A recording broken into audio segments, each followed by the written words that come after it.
Jaya Radha Madhava Kunja Bihari.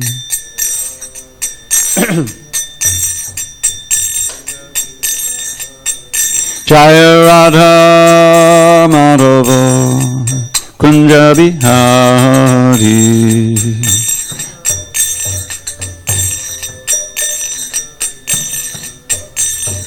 Gopi Janavallabha Girivardhari.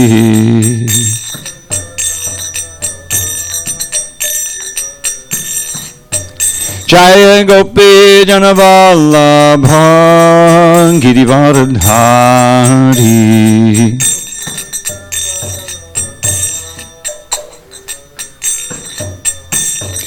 Yashodanandana Prajajana Ranjana. Yashodanandana Prajajana Ranjana. Yamuna Tira Vanachari. Yamuna Tira Vanachari.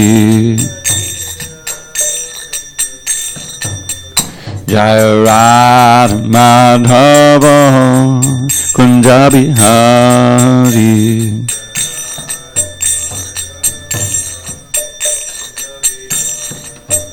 Jaya Radha Madhava Kunja Bihari.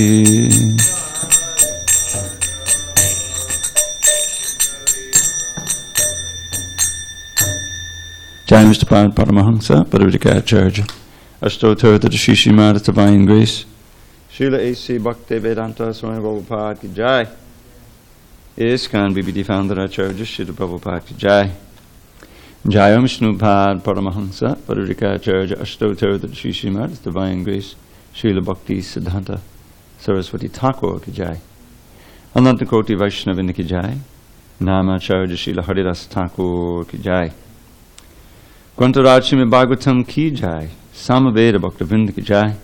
All glories to the assembled devotees. All glories to the assembled devotees. All glories to the assembled devotees.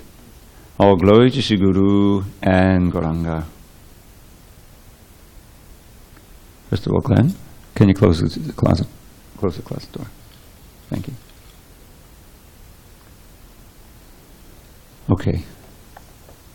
So on your phone, I don't suppose you have an app that has all the books on it, do you? What do you have? Pocket Vedas? Or the link to vedabase.com?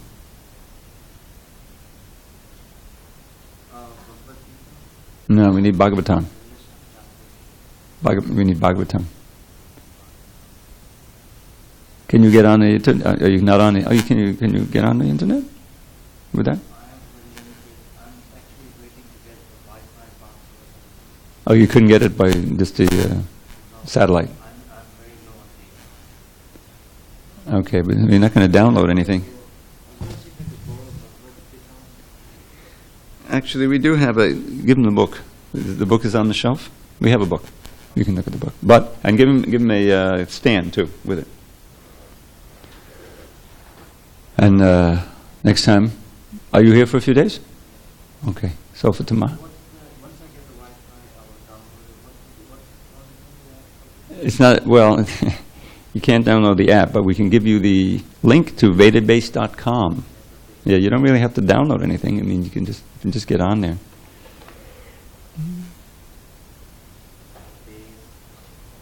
Yeah. Yeah. And you should see all the books there, but we do have a physical book for you for today. Do you have an iPhone or you have an Android? Okay. I know. Okay, we're at 4:19:11. You can find fourth. You're in the fourth canto. Oh, it's probably queued up there. No.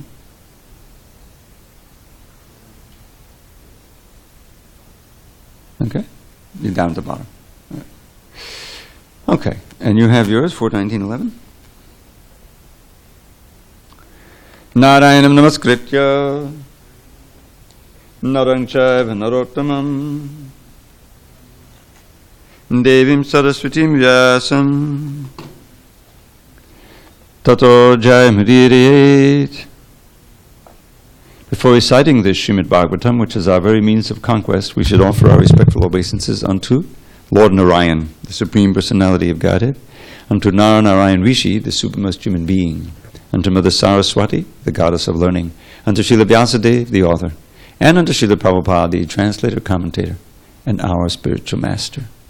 Nashtaprayesha Bhadreshu, Nashtaprayesha Bhadreshu, Nityam Bhagavata Sevaya, Nityam Bhagavata Sevaya, Bhagavatyuttama Shloke, Bhagavatyuttama Shloke, Bhakti Bhavati Naishtiki, Bhakti Bhavati Naishtiki. By regular attendance in classes on Srimad Bhagavatam, and by rendering devotional service to the pure devotee, all that is inauspicious within the heart is destroyed almost to nil, and loving devotion to the Supreme Lord, who is glorified in transcendental songs, is established as an irrevocable fact. Om Namo Bhagavate Vasudevaya. Om Namo Bhagavate Vasudevaya. Om Namo Bhagavate Vasudevaya.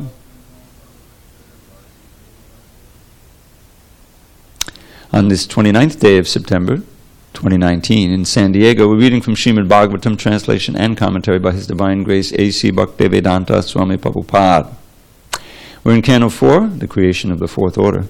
Chapter 19, King Prithu's 100 horse sacrifices. Text number 11. Chadame nashramedhena yajamane yajushpatim vainye yagyapashum spardham apovahatarohitaha.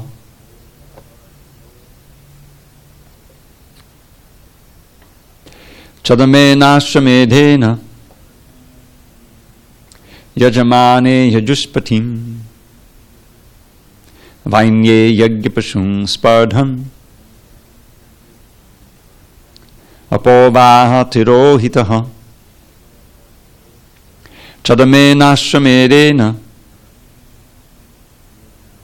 yajamane yajushpatim vainye yagyapashum spardham apovahatarohitaha. Go ahead, Glenn.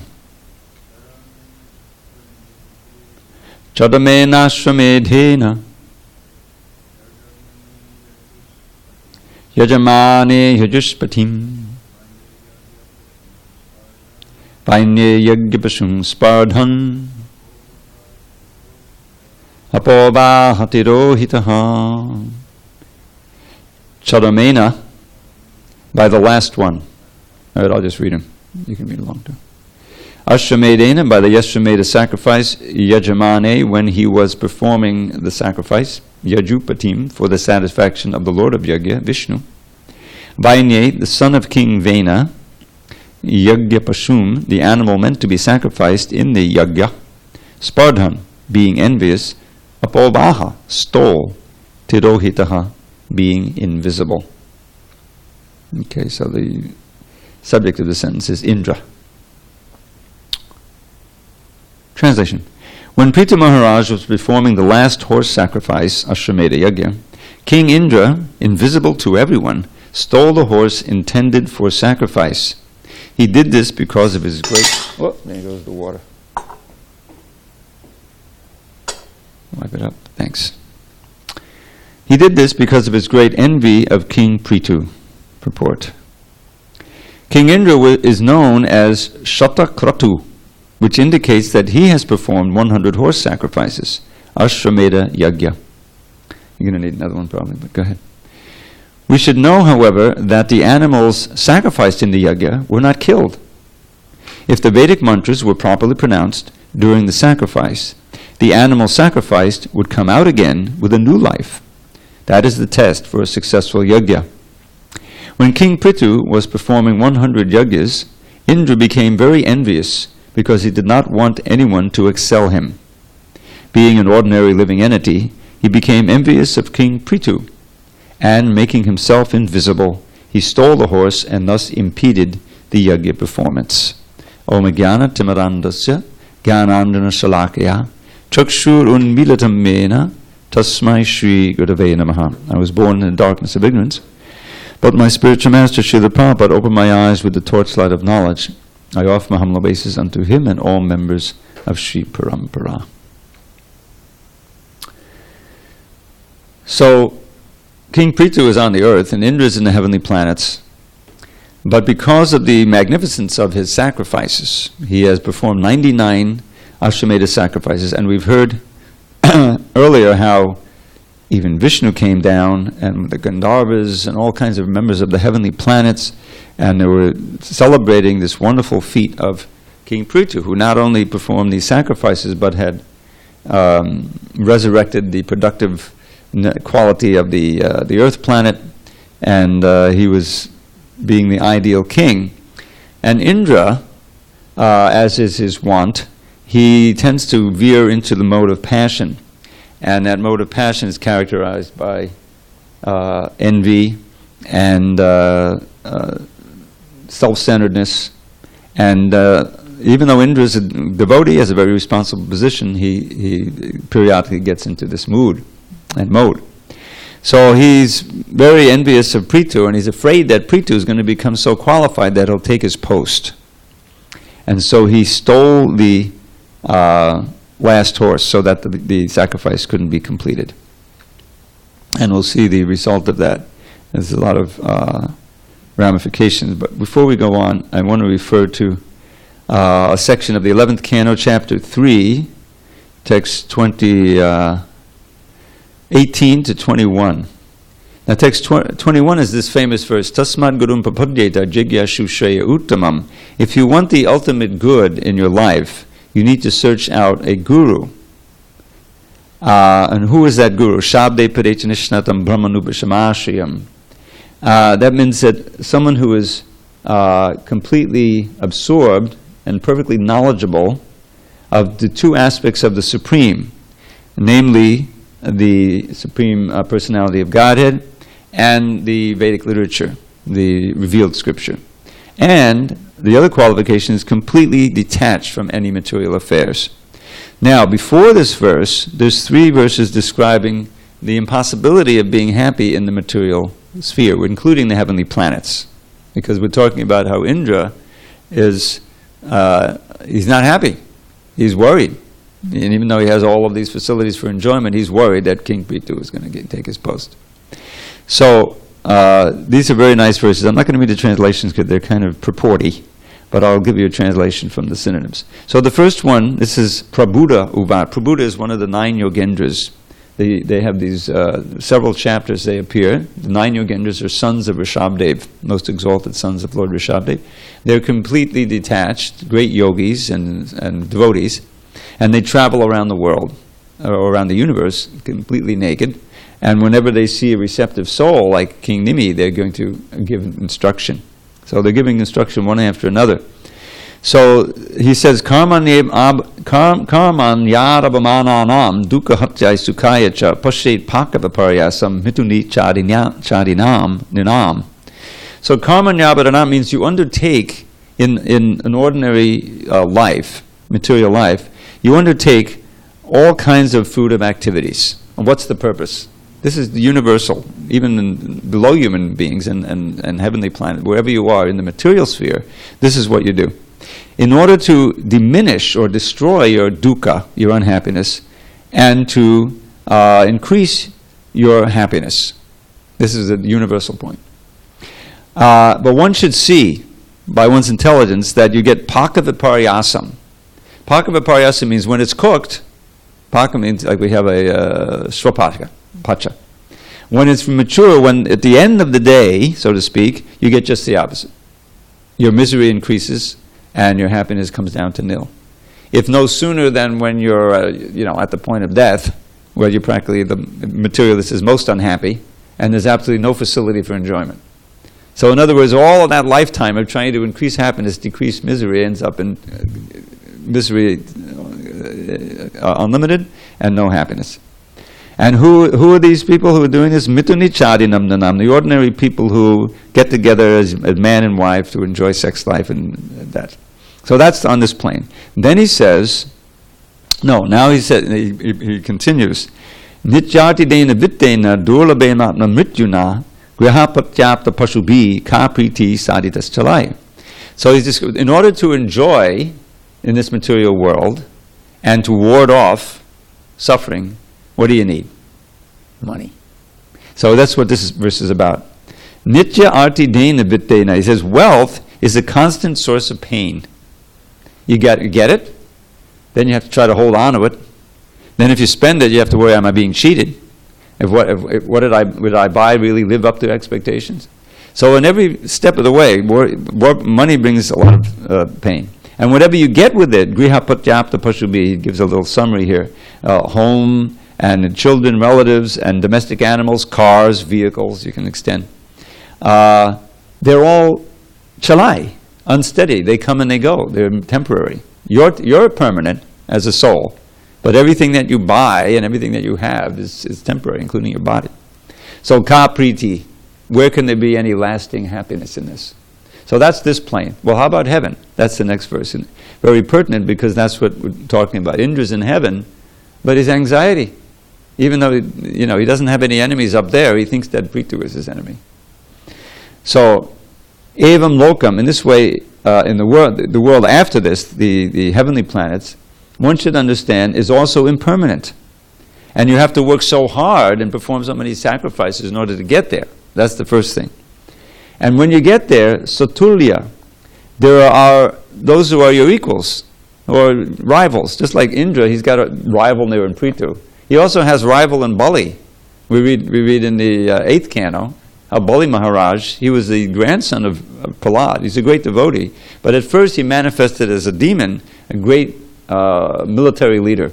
And he was able to conquer the heavenly planets. So they had to flee. They're in these wonderful planets, then they have to flee and become homeless. Imagine Indra walking on the street. So it's a big anxiety. You have rivals, even up there. That's the point.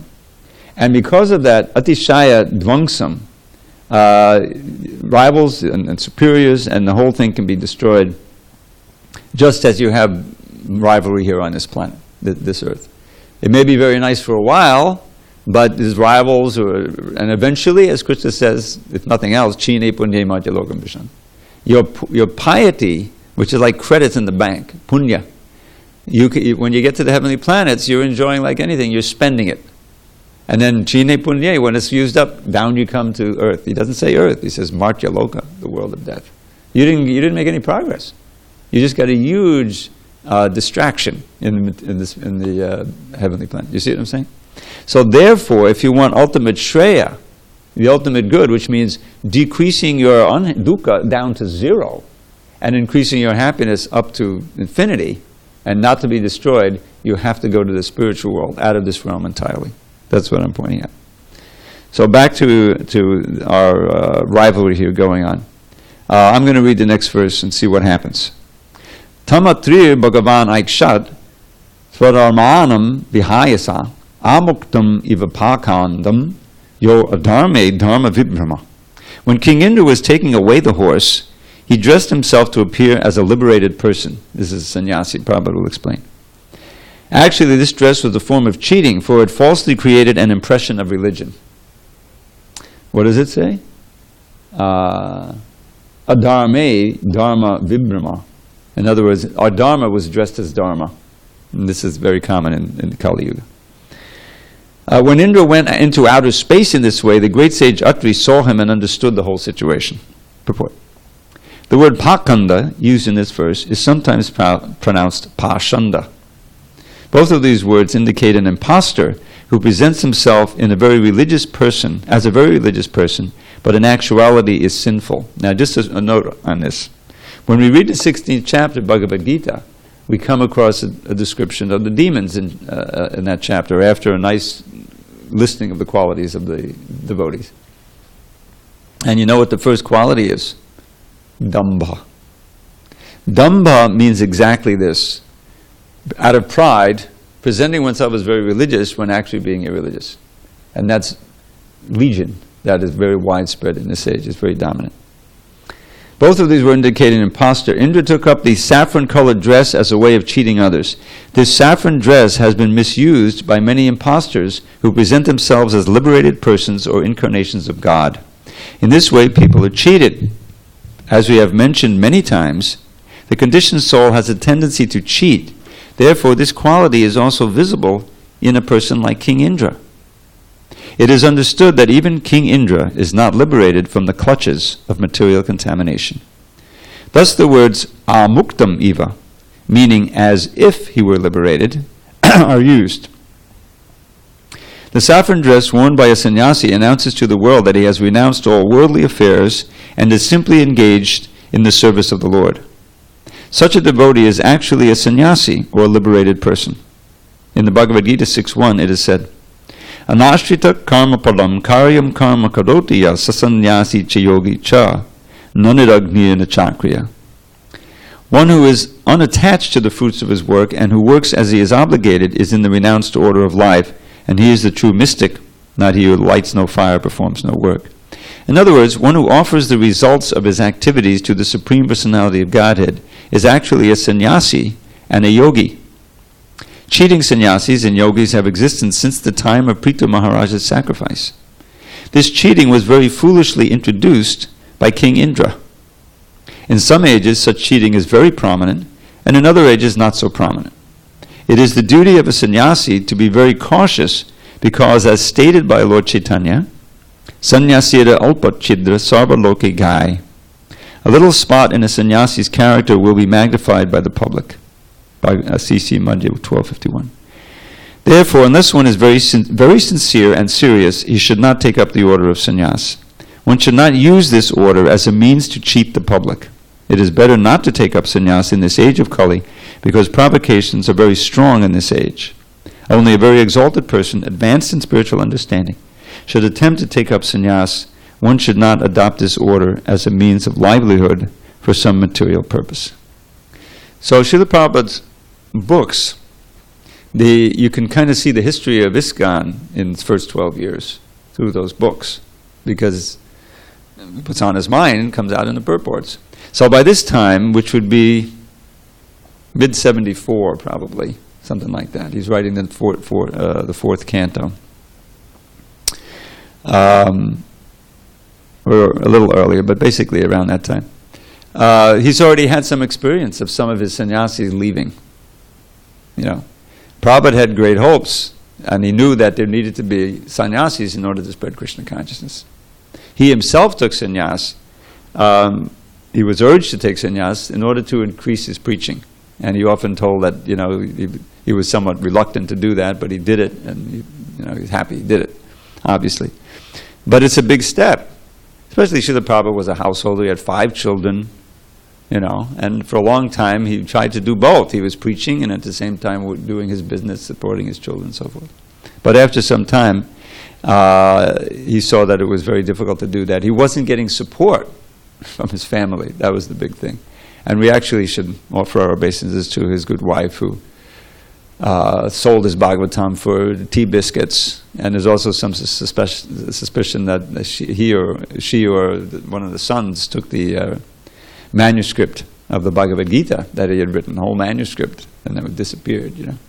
Anyway, whatever it wasn't conducive, and so he took that key step of serious sannyas, and that's when everything started to take off. I mean, not immediately. He was alone, writing, trying to sell his books, but eventually he had the confidence and the empowerment. He felt empowered to come to America and do what he did, which was amazing. So this is a very sober statement. Going back to our verse describing the guru who one should surrender to in order to get the ultimate shreya, that's one of the qualifications.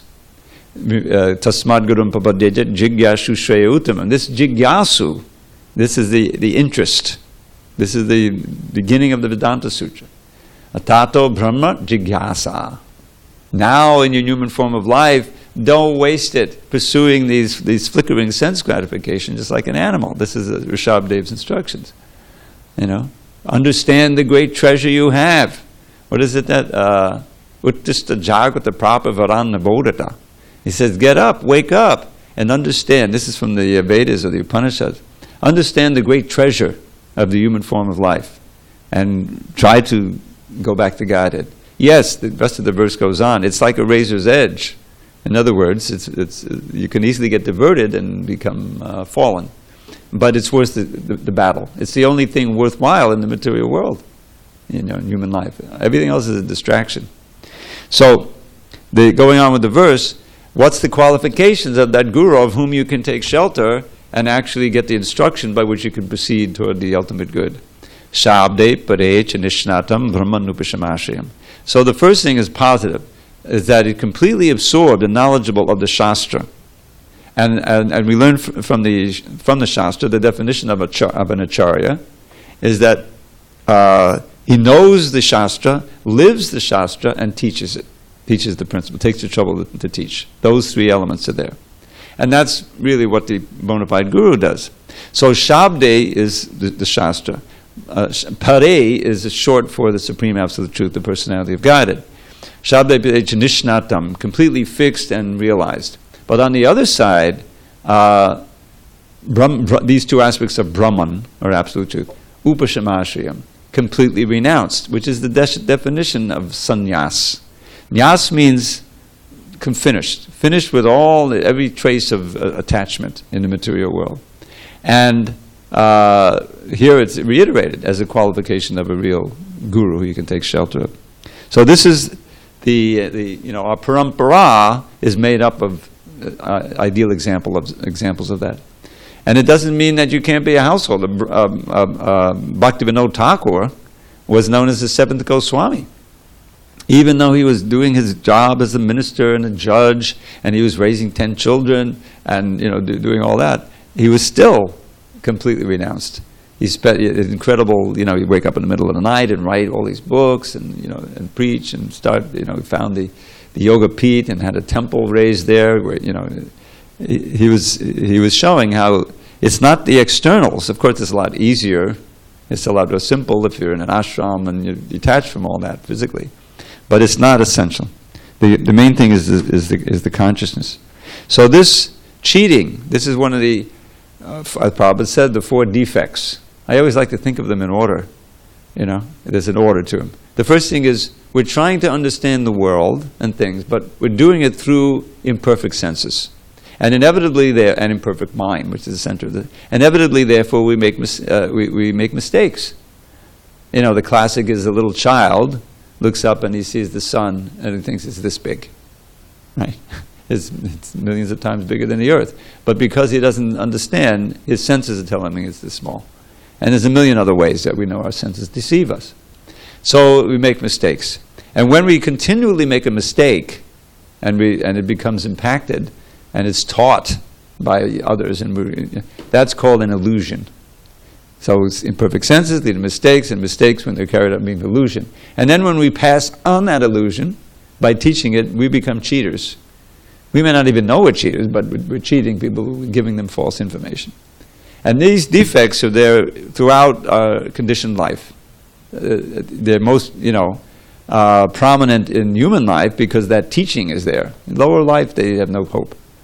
But human beings have a chance to overcome those or surpass those defects by taking shelter of, this famous word, of someone who is beyond the 4 defects. And how do they get beyond the 4 defects? By taking the knowledge from Krishna directly and from those who are in touch with Krishna. So this is how, this is our only hope of getting this tapped into this absolute source of knowledge beyond the 4 defects. This is the beginning of the Tattva Sandarbha.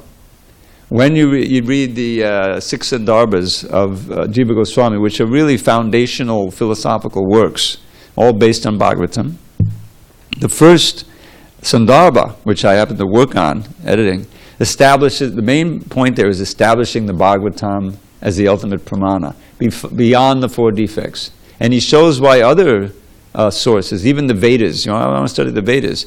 You only have a small fraction of the actual Vedas extant now. And other Puranas, there's all kinds of interpolations. They haven't come down to us purely, which is a great danger. That these books become distorted. The Bible, it's gone through various recensions and deletions. You can't really trust it. It's even the ultimate thing. And additions. I want to put this story in, put this. So, but we have the Bhagavatam. Practically, occasionally you read, if you read Vishwanath Chakrabarti's commentary, you see there's also this reading and this reading. But practically all the time he says, but the ultimate meaning is the same. It doesn't change the actual meaning. So, this is a very prominent defect of this age, is the prevalence of cheaters presenting cheating religion. This is what at the beginning of Bhagavatam, this is what we hear. Prayenalpayashak sabhya kalabasmin yugenada manda sumanda matayo manda bhagya yubhadrita. He says, for the most part, all the Kali Yugites, they have these defects, these disadvantages. First of all, they don't live very long. We're living less than 100 years, where before they lived 1,000, 10,000, 100,000 years. So that's the first thing. You only have a few years to work with, and if you don't come in touch with your, this source of knowledge at that time, back you go again, probably to the lower species. So that's the first thing. Kalabaskim Yugejana Manda. Everybody is lazy in the matter of religion. Even ordinary religion, people are giving it up now. They feel America used to be an exceptional because you had all of this material wealth, but at the same time you had a high level of church attendance because of the Christian tradition. But now, for various reasons, a lot of it having to do with so many scandals in the church, this Catholic thing, the priests and everything, that's very prominent, And access to the internet, which spreads rumors much more and makes people more, materialistic in general. All kinds of reasons, the church attendance is going down. The percentage of people who identify with some religion is going down. But there are a higher percentage, especially of young people, who are, I'm spiritual. They're like, with this yoga, that, they dabble here and there, but they don't believe in organized religion. So that's going on. So they're manda. Manda means, what to speak of being enthused about real religion. So they're lazy. And if you happen to be interested in spiritual life, sumanda matayo, the chances you'll be misled by one of these cheaters. Because they're very prominent, there's more of them, and they're making money and making propaganda. So that's another disadvantage. And manda bhagya, therefore unfortunate, and upadrita, always disturbed. You need to have a calm mind in order to practice any real spiritual life, Krishna consciousness. If you're chanting Hare Krishna, but you're so troubled, you're not, you're benefiting, but it's much less. So therefore, upadrita, and so all these disadvantages in this age of Kali.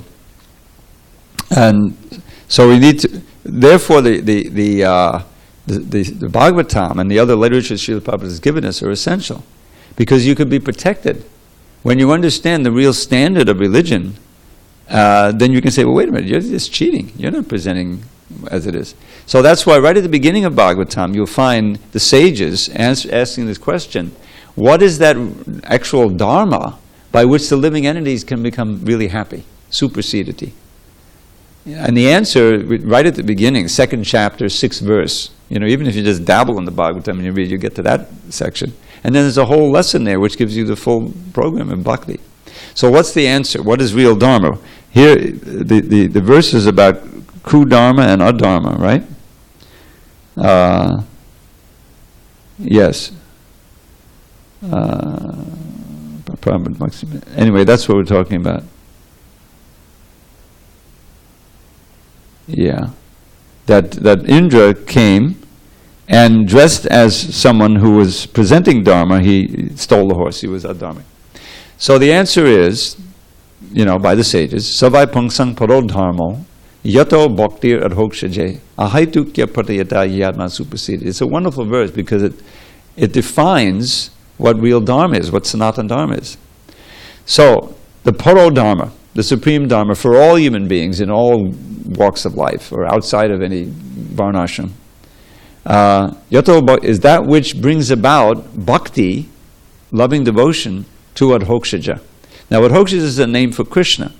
And this name is often used at the beginning, before you even know anything about God. In other words, it's not a word, it's not a name that evokes any kind of memory of Krishna's Vrindavan Leela, you know. What adhokshaja means is that Lord who is transcendental, literally, transcendental beyond the range of your mind and senses, your material mind and senses. The transcendental Lord, transcendent Lord. Akshaja is knowledge born of your senses. In other words, material knowledge. But the Krishna, God, is Ada Akshaja. He pushes all that down. In other words, that's way below him. If all you're involved in is knowledge you're gaining through your senses, you can't know anything about God. You have to get the source of knowledge that's coming down, the descending knowledge, coming down directly from Krishna, like Bhagavad Gita. Bhagavatam is the same. It was first spoken to Brahma by Krishna, and now passed on and it's, elaborated, but it's the same message. So, now, what kind of bhakti? He says, I love God. I go every Sunday, or I go every Saturday to the temple, and I do a little service, and as my Lord, I love God. No, it defines what that is. Ahoituki and apratayata. Ahoituki means no material motivation. People go to church for material reasons. They want to be seen as religious. That's in the 16th chapter. Even though they're not religious, they want to be seen. And they really believe in God, but mostly as an order supplier. I have so much trouble in my life. I came with this diagnosis. My husband is, my child is leading astray. Please, sincere prayer. Please, God, protect us or provide us with something. This happens all the time. They're pious. That's, Krishna says, "Arto jigyasa artati jnanacha," but those who are in trouble, or those who want some money, some wealth, something of material value. And then there are the better ones who are curious what's going on in a Hare Krishna temple. They don't know anything. But the best are jnanis, those who know something and want to increase their path. Krishna says they're very dear to me. So we should become intelligent, read, and then when we can pray to Krishna, we can pray for the right thing. We can know how to approach the Lord. So, that Dharma is throughout the Bhagavatam. This is what's being spoken of, this Paro Dharma. And it's all based on, in this age especially, hearing and chanting. Because all these elaborate things, we have a nice temple here, but it can be blown away at any time. What we have is our faith in the name and our willingness to chant and hear, and the holy name and other transcendental sound vibrations. That you can do anywhere, and you should do it everywhere. You can't worship the deity everywhere. You come to the temple. But the temple is very important. It brings us together. It gives us a context and so many things. It's essential. But more essential is just hearing and chanting, and that's what this section is all about. Starting with 1-2-6 and ending 1-2-21. There's like 16 verses there. It gives you a complete lesson. What are the three kinds of manifestations of God, of the Absolute, as Brahman, Paramatma, Bhagavan? How can one achieve it? One has to have faith. One has to approach the Guru, serve the Guru, get the taste for hearing and chanting, and with that hearing and chanting, you develop the sword of knowledge to cut off all of your attachment to this world, and then further to develop your full love of God and your realization. It's all there in 16 verses.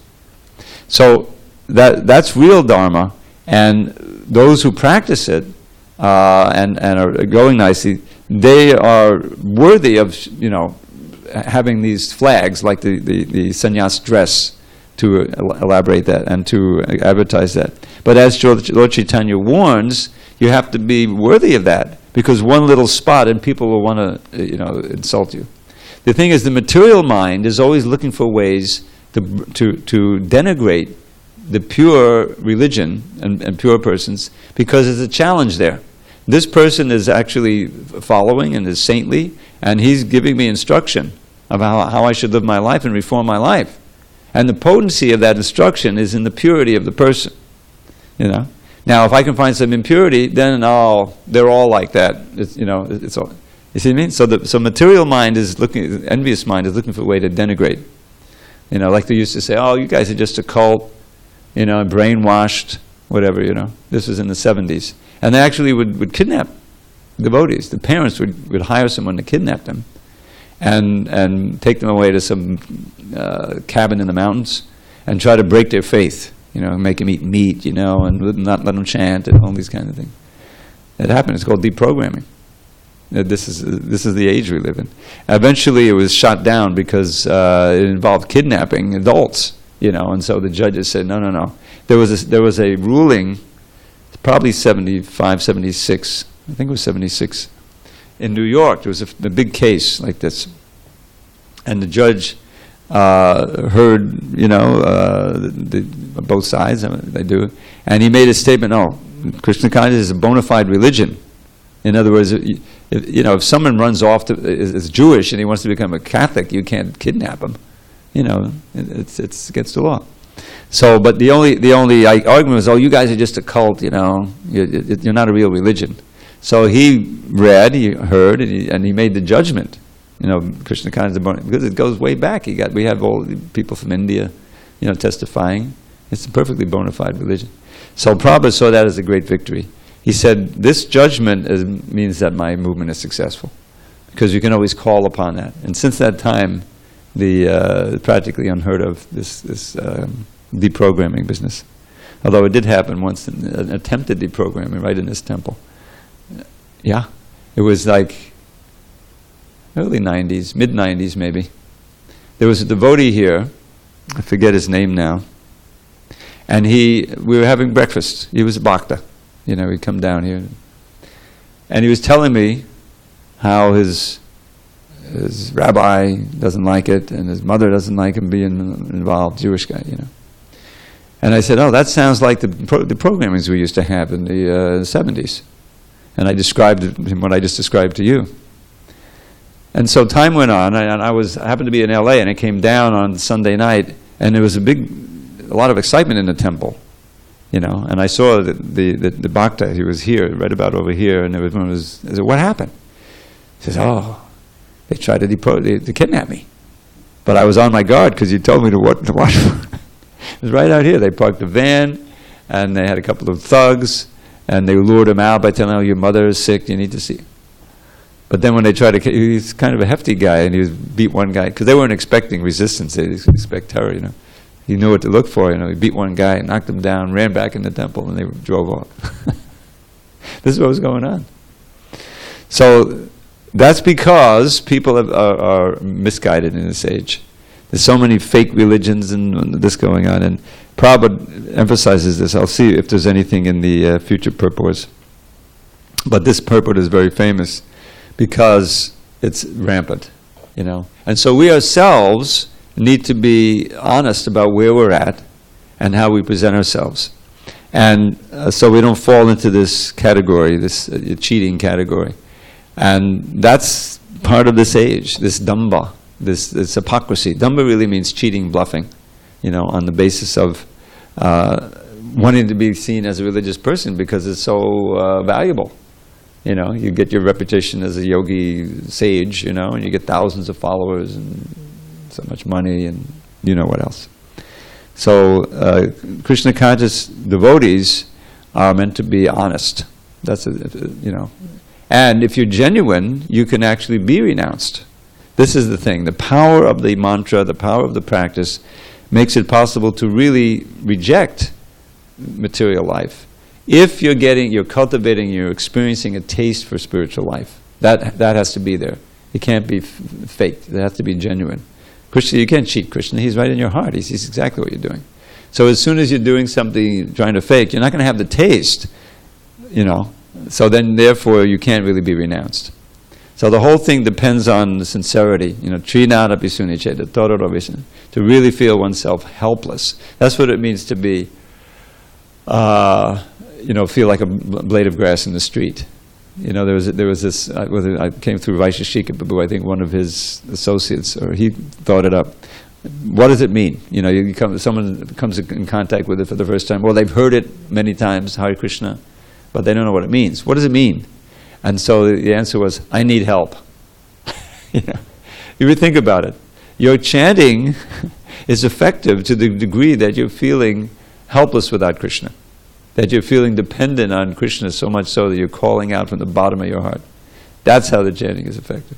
If you're taking shelter of material things, Janmai Shraya Shuta Shribir, material wealth, material education, your physical beauty, you know, your birth, you know, whatever is, you know, aristocracy, then you may chant, but you can't chant from the heart. You know, we have to recognize you can be very wealthy, but still feel, oh, that's Krishna's wealth. I'm still, you know, fragile. I'm helpless here in the material world. Let me chant. Lord Chaitanya had many wealthy disciples. And the king, Prataparuja, was his ardent follower. You know, so it's a state of consciousness. But that feeling, to cultivate that feeling of dependence on Krishna is actually the essence of bhakti. You know, and that's one advantage we have in this Kali Yuga. I always point this out. I quoted that verse about the disadvantages. Right? We don't live very long. We're misguided, unlucky, always disturbed. But advantages, because of those qualities, it's harder to become deluded that we're in control and everything is all right. You can see we're not in control. You know, the hurricanes are coming, forest fires are coming, the whole earth is being poisoned by the demons. You know, we're on. You know, our whole existence is very fragile, and so therefore, as soon as we understand that, and we have faith, you have to have the faith. You know, in the process, in the books, and so then you can start chanting with, you know, please help me and guide me. Don't let me take birth here again. I want to come back to this world the way it looks like, you know, the heating up and all this craziness. Let me do as much as I can to help others get out, but please help me to get out and pray like anything. So like what do we pray for? You know, there's so many wonderful prayers in Bhagavatam. Give us an example. Now there's also examples of material prayers. You know, the demigods are praying. This is in the 6th canto. They've lost their kingdom again, or it's threatened. And, you know, Vritrasura, you know the story of Vritrasura. And so they're praying like anything to Vishnu to please help them get the kingdom back. You know, now this is the demigods praying. They're devotees, so they're sent to Dadichi to beg his bones, so they can make a special thunderbolt weapon for Indra, so that he can fight with Vritrasura. They don't pray, please give me pure love for you. You know, whatever you want. You know, they're not praying like that. So it's a materialistic prayer, but it's clear. You know, they get the bones. You know, what kind of a prayer is that? Can you imagine asking someone, "Can I have your body, so that I can make?" So the Dichi says, "Are you kidding?" No. First he jokes with them. He says, "No way," but then he says, "Of course." So he's so detached. He's really advanced. He gives them the body. They make. You know. But that's like not a very nice prayer, is it? So the contrast is made between them and you know, pure devotees.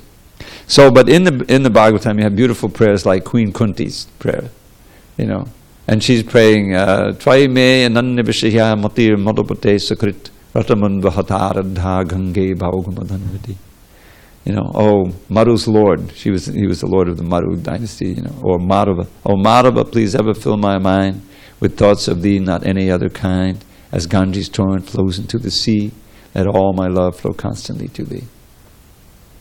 That's the pure prayer. Not for anything material. And previously, the previous verse, she prays, I'm attached to my, you know, children, of course, the Pandavas, but the whole dynasty, you know, women get very attached. Please cut it off. Cut off all that attachment. Even for Arjuna, Yudhisthira, I mean, to be attached to devotees is auspicious. But because they're her sons, there's mixed in material attachment, so just cut it off. Let all of it flow to you. You know, she's sensing it's coming to an end. The battle is over. Krishna's going back to Dwarka. She wants to, you know. And that kind of prayer is ideal for Vaishnava. You don't find the great devotees praying even for liberation. What does Lord Chaitanya say? Nadanang, najanang, nasundadin kapitang vajagadishakamaye mama janmani janmani shure bhavataba. First thing, it negates all the usual things. Wealth, Women, what is it? Wealth and women followers, the fruits of mundane piety, going to heaven. Liberation from this world of limitless anxiety. For me, O Lord, these common goals have not the slightest worth. Let me serve you purely now and in each future birth. He's praying for pure devotion. See? And the next verse gets more specific. He's praying directly to Krishna, the son of Nanda. Ainanda tanuja kinkadam patitam mam vishame bhavana. So he's teaching us how to pray, and all the great acharyas coming down, they give us this prayer. Here's one more, and then I think we'll end. Oh, it's late. Bhujanga to Pachandaka. This is by Rupa Goswami. First he's describing the beauty of Krishna. Bhujanga to Pachandaka, Spuddha Kanda Chudankode, Nyadanka Shadraghanchata, Brahmana Buddha Bringa Brahme. Patanga Duhitu Stati, Vanakutira Kedi Priye, Padaspuddha Me Mohuspraya Mukunda Shuddharati. Shuddharati means pure love. You wear the best of crests, a crown of perfect peacock plumes. Your dancing glances stun the bees meandering midst the blooms. You relish love play in a cottage by Kalindi's shore, Kalindi's Yamuna. O Krishna, may pure love for you, O Krishna, may pure love for you be mine forevermore. That's how we should pray.